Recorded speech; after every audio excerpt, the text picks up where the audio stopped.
But remember, if we are going to truly be smart on crime, it will only be because we get beyond simply reacting to crime, and we think about also what we can do to prevent crime from happening before it occurs.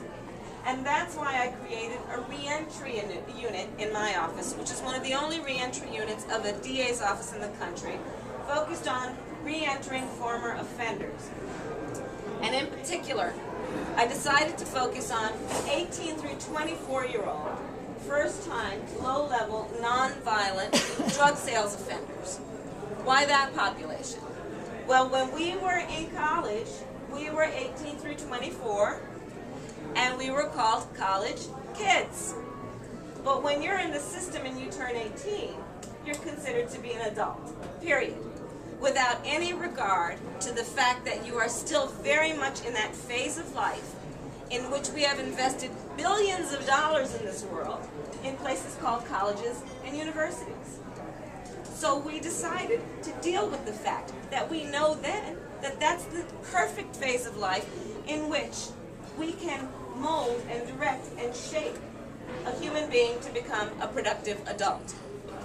So focused on that population, and basically I got on the phone with my friends in the business community, got on the phone with my friends in the labor community, in particular the building trades, and called up a bunch of nonprofit community-based groups that we had worked with over the years, and asked, let's focus on this population. Here's what we dealt with. We dealt with the fact that a lot of them needed a high school equivalency degree and needed to be enrolled in city college. Almost none of them had an employable skill, so carpenters and plumbers and all you guys, will you enroll them in your apprenticeship programs?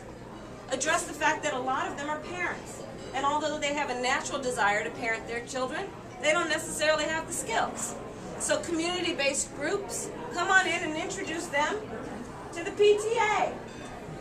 And for this focus, over the course of the last 4 years, this initiative, Back on Track, has reduced the reoffense rate for this population from 54% to less than 10%. It has been so successful that it has been chosen by the National District Attorneys Association as a model for DA's offices around the country. And just last week, the United States Department of Justice has posted on its website what it believes are models for the country in terms of innovation and reform in law enforcement, and Back on Track is listed there. So I'm very proud of that work, and that brings me to one of the main reasons that I'm running to become the next Attorney General for the state of California.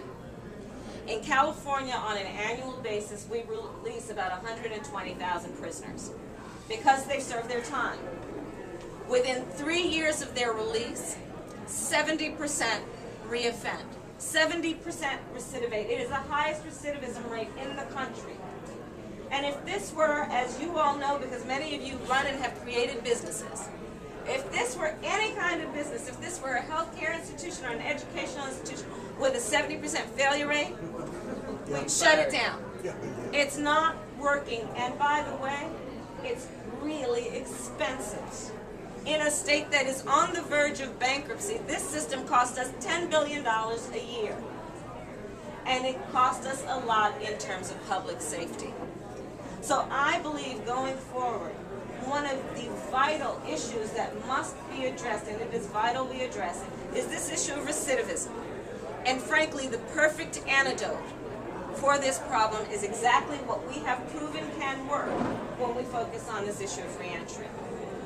I'm running to become the next Attorney General for the state of California because I also believe that just as imminent as are crimes that we think of when we think about a robbery or a car burglary or something of that nature, so too are crimes that are being committed against our environment, which are causing in many communities babies to be afflicted with increasingly high rates of asthma and other health issues that pervade and impact those communities, and in particular, socioeconomically poor communities in this state.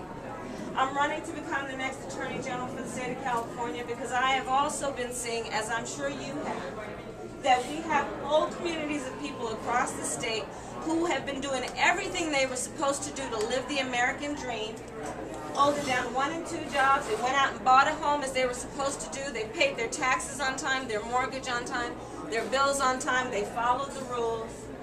And now they found themselves out of a job, and there are predators who are taking the form of everything from brokers to financial institutions, who are going in and stripping them of their remaining assets and their dignity. And this is a serious crime that must be treated in a way that makes a very, very big statement that it will not be tolerated, it will be punished if we cannot deter it.